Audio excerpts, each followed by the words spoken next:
Recording. Dun-dun-dun-dun-dun. Why are you doing that? Hi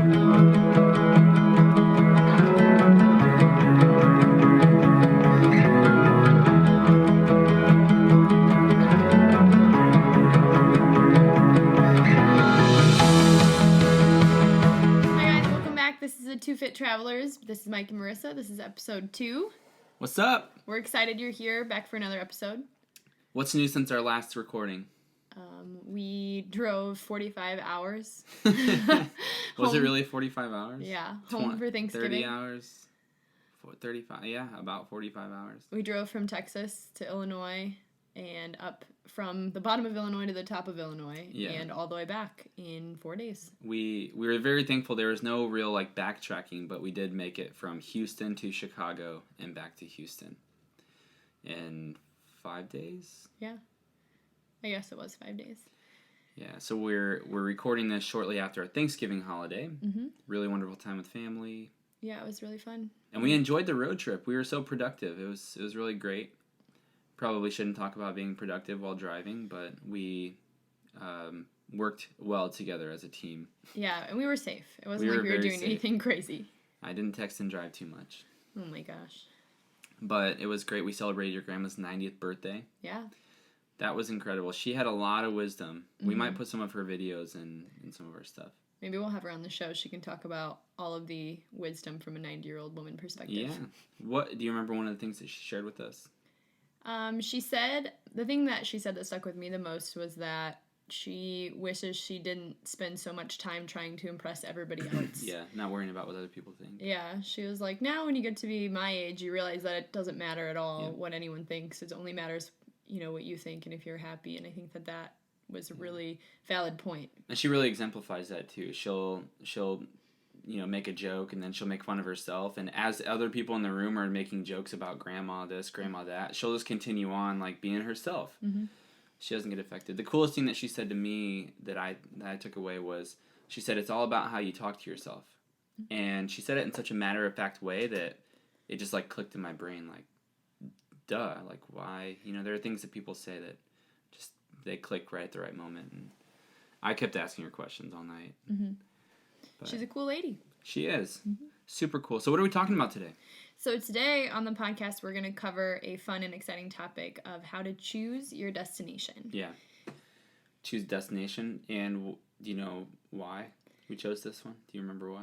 Yeah, we chose it because we're getting ready to leave for New Zealand. That's right. So when this podcast airs in about a week now, it's going to be... A week from today. Yeah, it's going to be when we're actually in New Zealand, which is going to be really cool because we've been planning this trip for almost 2 years, and it's crazy. It's been a long time coming, and we're so excited. From the beginning of our relationship, basically, we decided we were going to go here, which we'll get into how we chose the episode... how we chose New Zealand later in this episode. This format's going to be a little bit different than our last and probably future podcasts. We're not going to break too often in the middle, and we're going to kind of shotgun. We don't have a huge outline like we normally do. We think that we can add a ton of value, just kind of being more ourselves. We're both more shoot from the hip type people. Although we do like to prepare. It depends on what we're working on. Mm-hmm. But then later in the show, we are going to take one break. Later in the show, then we're going to get into the personal side of things. If you guys want to stick around that long, then you can hear about how we chose New Zealand. And I might even drop in some top secret tips about finding great travel deals. Or I might even share how we budgeted for the trip and the different things that we are doing. So without further ado, we're going to just go kind of back and forth on this first part. Marissa's got such a great outline here that we're going to work from, but ultimately what we want you to gather from this website, wow, my words are all over the place, from this episode is how you can plug yourself into this scenario. We hope that we can kind of paint a picture in your mind about what your next trip would look like, and as we're sharing this type of stuff with you, when we put together these episodes, we're thinking about you sitting there in your car, or maybe you're at your desk, or just taking a break. Maybe you're at the gym. I like to listen, and you like to listen to podcasts sometime when you're at the gym. Mm-hmm. Think about how you can make your next trip happen, because ultimately the goal of this whole entire project is to inspire more people to go and live out their adventure. It's not about us, it's about you guys. And, this is the Two Fit Travelers podcast. It's not Mike and Marissa's shenanigans and adventures. Well, maybe it's a little of that. It really is that, yeah. It's secretly under the surface.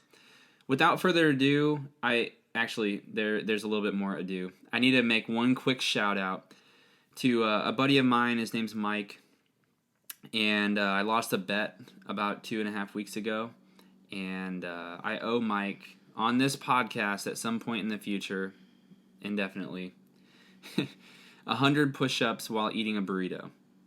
Please don't send us messages about questions. It's a long story, and I'm still a little bit sour from it. But Mike, if you're listening to this, it will happen at some point. I'll accept that I lost the bet, even though I think I washed it afterwards, and I won the golf game. But that's beside the point. You won the bet. I'll own up to it eventually. So now, without further ado, babe, you want to get us kicked off? Sure. So today we're going to talk about choosing your dream destination or a destination that you would like to go to in the future. Basically, things that we do when we sit down and choose our destination is we pull from our bucket list. And so that's where we'd encourage you to start. Sit down and make a list of places that you'd want to go or reasons that you'd want to go to a place, and then kind of pick places that come in alignment with those kind of details. So if you are looking for a place where you can be in contact with elephants, maybe look at Thailand or something like that. Sit down and think, what experience would I really like to have, and then go to a place that kind of aligns with that. Yeah, one thing I'd like to add is that it kind of starts the education process. So there are so many, like in our list, we have a running list that we share on Apple Notes, I guess it's called, or Apple Notepad. But we started this list, and Marissa would put places on there that I've never seen before or heard of before. And of course, you're familiar with names. Like one of the places we recently found was called Ham Coc, Vietnam. And we all know that, about Vietnam, but we didn't know that there were, top of the world's list of travel destinations there. And so we found a really great place that we can put on our list that we'd like to see, but also on a smaller level. So you get to kind of start the education process, learn about what's out there and what's accessible. But another thing is, when we started planning our New Zealand trip, is we learned how much exists in that country. The land mass is large, so there's a lot there, but when we started mapping out our trip and talking about the different places that we want to stop at, it was incredible to learn about what was available for us to do and to see. Yeah, definitely. Kind of going off of that, I mean, it sort of becomes an addiction. You put a list of a place, say you want to start with Paris. And so, everybody knows of Paris. Everybody knows of the Eiffel Tower. When you start to plan your trip to France, you kind of look around, what is there to do around Paris? And obviously, it's a huge city and there's so much to see there. But then you kind of, realize that, there's all these other places in France. There's beautiful beaches, there's other mountains, there's other things to see. And so once you start to craft your trip, you kind of will dive into what else is available that you might be able to hit a couple of things on your bucket list without even knowing it when you first start planning your trip. Yeah, and like anything else, I kind of liken it to, let's say, like a course in school. So you have this major subject, which is, let's say France. And then you have individual chapters, that are different topics within that subject. And even within each subject or each chapter, there's more and more and more detail.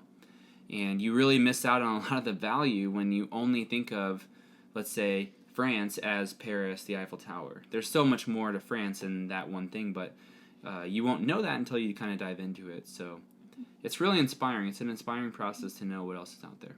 Yeah, and not only that, but I think it gives you something to really look forward to. And once you start to dig and you kind of get involved in the process of planning your trip, and you feel like it kind of becomes a part of you and something that you're planning, you're visualizing, and then eventually you're going to live out. And to have that goal and to have that process kind of be a part of something that you're doing is really cool. And when you finally get there, the feelings that you get are really cool. So I think having a goal and something to work forward to is an extra bonus that you have when you're planning a destination.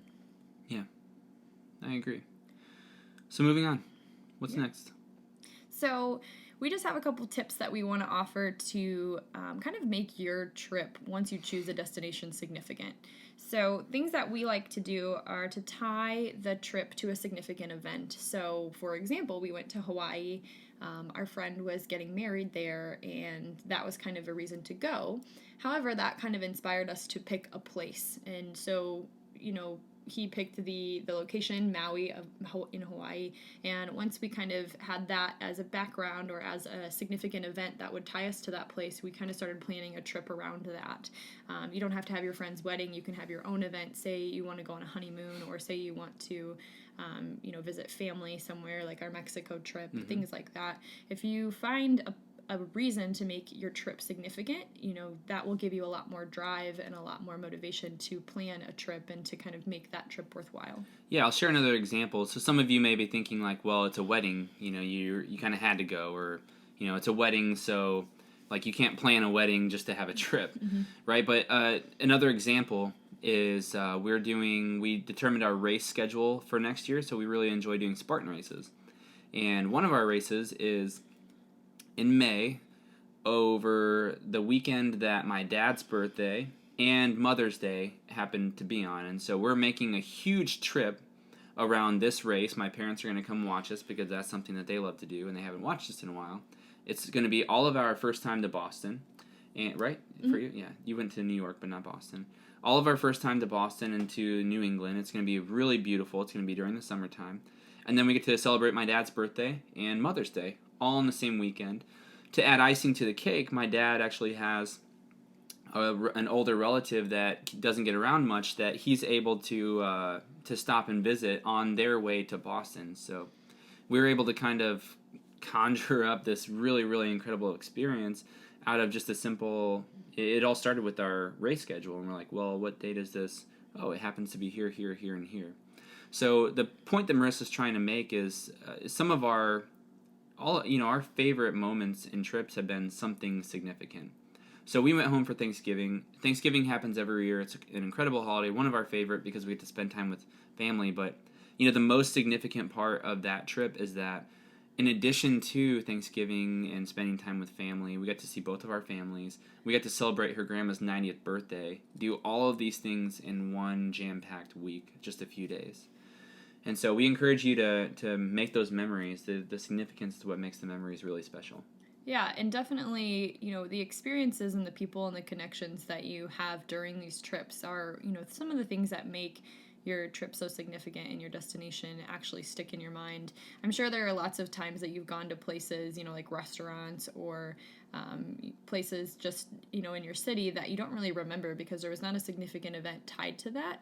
And so it helps, you remember the times that you had, the experiences and the memories you create because of the human connections and because of the, events that were tied to them. Yeah, and one other thing she touched on briefly, if there's not like a significant event, then go celebrate.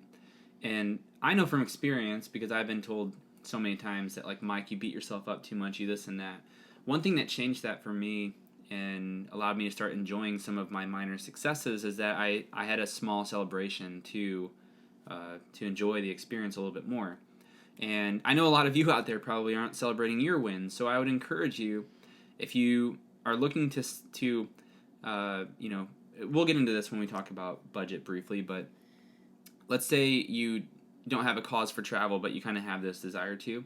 Set yourself a goal that you're going to, maybe save a certain amount for the trip, or maybe you're going to achieve a weight loss goal or a fitness goal, or maybe you're going to set out to accomplish something. Maybe it's 30 days without drinking soda, and then you're going to celebrate that win. You can compound the emotional effect and, the success that you have to make it significant, and it makes that trip, it makes the time that you spend over there so much more valuable and appreciative. Yeah. The next point that we're going to make here is, another thing you can do to make your trip significant is you can create a theme. We like to do this because it inspires us to pick a location or to do something with a grand overarching idea in mind. So a lot of people create the theme of backpacking for a trip. They go to a place with the intent that they're going to backpack Europe or do something like that. We also do trips where we do no electronics, and so that's something that's really cool because if you're in nature, you don't have access to internet, and you can pick a place where you don't have to bring your electronics, and you can just kind of experience the trip and be in nature. Other themes that you can do include, fitness retreats or couples retreats or things like that. Those are all things that, give a significance to a trip or give a plan to a trip that you can kind of incorporate and use to kind of choose your destination. Yeah, so some of these things are going to kind of overlap, but what Marissa did a really great job of is kind of pull out the major idea, major principle that you can, like a thought process that you can use. And so this whole idea of kind of creating a theme really allows you to pull out your creativity. But again, it's going to give you a different experience than if you were just to say, I'm just going to go to New Orleans because of, fill in the blank, because there's history there. And I'm just going to go look around, there's a difference in mindset. And in my opinion, the difference is when you, like, let's say you're going to go on a trip and you're going to create a theme, you come with the creativity versus looking to be inhibited. So what we're trying to help you guys to avoid is we've been on a couple trips, or we know people that have been on really, really significant trips where they were going to be kind of inhibited, or they were going to like completely relax and just chill, and the weather turns bad. And then it kind of wrecks the experience because you're looking for this destination to have this magical effect on you versus kind of preparing for, like, what happens if things don't go as planned.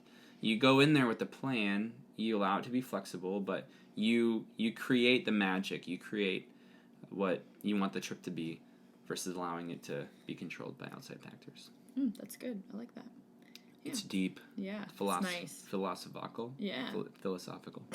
Beautiful. Not going to go down that road. So the last thing that we always encourage people to think about is what or who are you going to take with you? And so if you are really excited about solo travel and you are looking for a place that you can just be yourself and, take a book and just kind of be in nature, look for a place that's safe. Obviously, you don't want to travel somewhere solo alone and not have a group with you to kind of protect you in somewhere dangerous. Some type of safety net. Yeah, some type of safety net.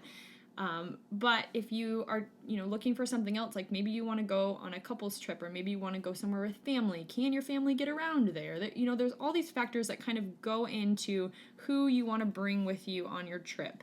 And this is a really significant point because this can make or break your experience. We all have those friends who have that mindset of either they're a homebody and they don't like change, they like routine, they have a negative mindset. If you're going on a trip for, like Mike was saying earlier, creativity or experience or, a trip to kind of open yourself, you don't want to bring one of those negative Nancy's with you that kind of shut you down. You want to bring people on your trip that will kind of be at your level. And it's great to kind of invite your family and get them out of the bubble. Just maybe don't take them to, India or something on their first trip and plunge them into a really intense cultural experience. Kind of dip their toe into a more subtle experience. Yeah, something that they might relate to a little bit more. That's not a 180-degree change. Shock, yeah. Yeah. So, kind of moving on, we're going to talk about a few of the things that you should consider in the planning process. We'll give you guys some highlights, and then we're gonna. You guys can think for yourselves about what that looks like for you in your unique situation. But then here in a few minutes, once we come back from break, we're going to talk to you guys about our planning process and how we kind of arrived at New Zealand. But a few of the things that we would encourage you guys to think about in the planning process, some of them are obvious, some of them are not, but you want to think of the time of year. So the way that we kind of started our planning process, New Zealand's a little bit of an exception. We'll talk about that in a minute. But for our future destinations, we've just started a list. And from that list, we're kind of indifferent. Although we do have a couple preferences, we're kind of indifferent about where we go next because we want to go to so many places. Mm-hmm. But it's important that when we do travel there, it's the it's a temperature that we want to be at, whether it's warm or cold. Like if we want a more winterized type trip, the season, if it's like a rainy season versus not, depending on the place. You want to make sure that you're not showing up expecting it to be warm, and it's not that. So consider the destination where you're going, and if you have a few, then you'll want to pick and choose based on the time of year. Another thing that you want to consider is the distance or the actual destination and how far of a trip it is, how long the travel is. So we haven't figured out or arrived at a specific length of time that you should spend in a certain place based on how long the flight is, but a good example is we can make it to Mexico to visit my sister in under 2 hours. Add a couple hours for the time that we spend in the airport. And it's almost like just taking a quick 2 or 3 hour drive just to go visit her. So we are okay spending a day or two knowing that at any time we could just pick up and kind of go. New Zealand is a lot different story. It's a 16-hour flight or a 15-hour flight. And so, we have to consider, is a week long enough? Originally, when we started planning, it was 7 days. I told Marissa I can't take that much time off work, 7 days. And then we kind of whittled it down. She's like 14. And I was like, okay, fine, 10. And she's like 14. I was like, okay, fine, 14. So it was a really difficult negotiation. But the point is, it's about the value to you. So if you're going to spend the money and you're going to travel that long and that far, how long do you need to be there in order to match that value? We've even tried experimenting with like breaking it down to a cost per day and all these things, and I'm no mathematician or actuary, so I don't know if I can figure that out. But nonetheless, you should consider the destination that you're going. Other things, babe? Yeah, another thing that we encourage you to consider is how long can you take? I mean, obviously, if you only have a week off of work, you're not going to plan a 2-week vacation. You have to fit where you're going and your, desire to go to a place within how long you have to go there. Maybe a road trip might be better for you if you have only a week, or going 2 hours down the road, or only a 2-hour plane ride, like Mike was saying. Anything that's going to go ahead and make you feel that you're getting, like Mike was saying, the value for the time. Lastly, definitely something that you always have to consider when planning a trip is budget. Obviously, we all think that, London is a beautiful place, but it's a lot more expensive to go to London than it is to go to somewhere like Honduras, or, something like that is a very different financial cost. And there are ways to kind of fit expensive destinations into your budget, kind of staying in cheaper places or looking for cheaper flights. But, you definitely have to kind of take that into consideration when choosing a place you want to go. Yeah, it's not just about the destination. Mm-hmm. It's more so about the experience. Mm-hmm. And so we could travel to New Zealand for, a couple $1,000s, or we could travel to New Zealand for like $20,000 if we wanted to. It's all about the experience that we're going to have. All right, guys, we're back. We're going to tell you guys how we chose New Zealand. Do you want to start, or do you want me to start? You start. I will start. I kind of like the story because my number one destination, travel destination, has been Australia up until I met Marissa. And, of course, I still want to go there, but my reasons for going to Australia are, number one, most people don't go. Most people think it's really, really expensive. And it's a giant beach. And, there are a bunch of fit people living over there. To be honest, those are about my criteria. But on the same time, it's one of the longest trips from the U.S. And so there are a lot of alluring things about it. And so I always wanted to go there. Ironically, Marissa's number one destination was New Zealand. So we started talking about this idea to travel and go on all these trips, and we're like, well, where do we want our first big trip to be? And she said New Zealand, I said Australia. They're right next door to each other, and so I said reluctantly, oh, okay, I guess I'll go to New Zealand. And the cool thing was, if I can just tell a story for a quick minute, I really didn't know anything about New Zealand. I had worked with a marketing consultant from New Zealand, and so I learned that the culture is younger and more active, and people really value, they call it like a work-life balance, but people are outdoors a lot, and they just move around. That's kind of the culture over there. And it sounded like a cool place, and I always wanted to go visit, but I didn't think about it realistically. So when we started planning this and looking to see how affordable it was, then it really kind of came to life. And then we started the planning process. Marissa would share all these pictures with me and places, and so we put it into action. What about you? What's your take? Basically, I wanted to go to New Zealand forever, not because of Lord of the Rings, as most people ask me whenever I say I want to go to New Zealand forever, although it's pretty cool, but mostly because it has pretty much every single, geographical thing to offer. It has beaches, it has forests, it has mountains, it has glaciers, it has literally everything. Yeah, all world class level too. And they're beautiful, and they're packed in these two little islands, and once you kind of get over there, everyone kind of has that same mentality as we have right now, which is see as much and go outside and do as much as possible and just kind of explore. The world was meant for you to kind of discover it. And I think that mentality is what really drew me to New Zealand. Anyone who's been there or who lives there kind of says, they every weekend will kind of run outside and explore, hike around, visit some crazy mountain. And that just sounds like a really exciting way to live. Definitely something that also drew me there is just how remote it is and how kind of isolated it is from the rest of the world. Obviously, all of the South American countries, all the European countries, they're all going to have a kind of similar vibe, but New Zealand's kind of its own world, its own place, and that was really exciting for me because I think it's a really cool thing when you can do like a total immersion experience and kind of get into a culture that is so unique, and I think New Zealand has a very unique way about it. Yeah, and it kind of fit our lifestyle, right? And it's outdoors. It's kind of health and wellness, fitness oriented, if you will.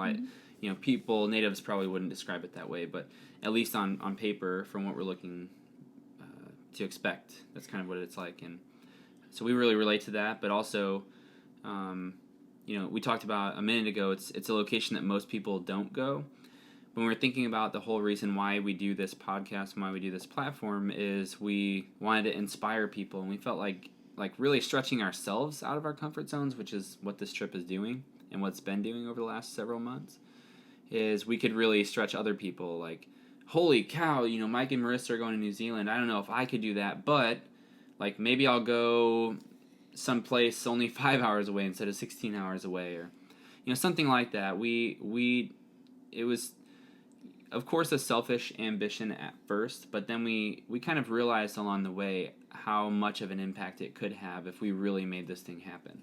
Yeah, so if we inspire one of you guys to go to a crazy location that you've only dreamed of, that's our goal. We just really want you guys to kind of realize that none of the world is out of your reach. You can go anywhere you want.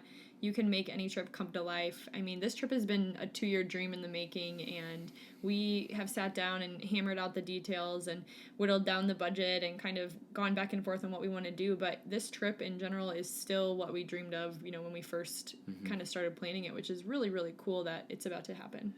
Yep. So we do want to give you guys some fun details. We are going to share our itinerary, a general overview of our itinerary in the show notes. So if you're listening to this, once you're done driving or commuting, or when you get to a breaking point, head over to our website, which will be linked up here on the podcast, and check out the show notes if you want to look at our itinerary. But also, if you want to kind of follow us along, we've even included dates that we're going to be there. And so one thing to note, so that you don't check in on our Instagram page and say like, oh, well, I thought you were going to be here one day, is it's actually a day behind. So, for example, we leave about a week before this podcast airs, and so you'll probably catch up with us on about I think it'll be a Friday/Saturday. So you'll catch up with us on a weekend, but it'll actually be we will have completed what we put in the itinerary for that day when you are listening to this. And then you'll kind of pick up with us. It's a 12-13 hour time difference, and we'll be covering the whole island. A lot of people would not make the whole 2 islands. Sorry, island nation, but it's 2 separate islands. A lot of people would not take a trip that ambitious, but we wanted to really gather as much information about the island nation as we could. Yeah, and we really wanted to kind of push ourselves. I mean, we both are kind of, pedal to the metal kind of people where we just kind of hit the ground running and do as much as possible. And so we put together an ambitious itinerary with the goal of completing it all. But, I mean, it's flexible, and we don't usually stress ourselves out too much as having to make everything work and having everything fit. So it is something that just keep up with us day to day, and if things go wrong or if there's anything that happens, we'll keep you guys posted on Instagram. And if you are in the area and you want to meet up, definitely message us on Instagram, because we'll be keeping up with that every day, and we'd love to get a workout or a coffee with you guys. Yeah, absolutely. So there is some additional bonus content that you'll have to go to the website to check out. Other than that, that's all we have here. It's wrapping up. We're landing this plane. Is that what they say when they're doing public speaking? And they're like, in conclusion, and then everyone's focus comes back in, like, whoop. Yeah, sure. But there's some bonus content in the show notes. Go check that out. Last thing, we always like to end with this, but we just want to say thank you from the bottom of our hearts. We know that you could be doing anything with your time right now for this 15 or 20 minutes that this podcast aired, or 8.5 minutes if you're listening to the podcast on 1.5 speed like Marissa does. We just genuinely thank you from the bottom of our hearts. It's your support that keeps us going, and we just hope that we add value to you, and you coming back and listening to our content and connecting with us on our social platforms is how we know that we're continuing to add value. So it gives life to us, and we just want to give that back. So thank you. If you like what you heard, definitely go to iTunes and give us a rating, give us a shout out, and message us. Share this on your 5-star Instagram rating. page. If you don't give us a 5-star rating, What do they call it? Share, like, copy, like. I'm still learning all the social media stuff too. Share, like, tag your friends, and just make sure that if you like what you heard, you keep coming back. Awesome. We appreciate you guys. Thanks for everything. Go We'll live catch your you adventure. next time. Let's try that one more time.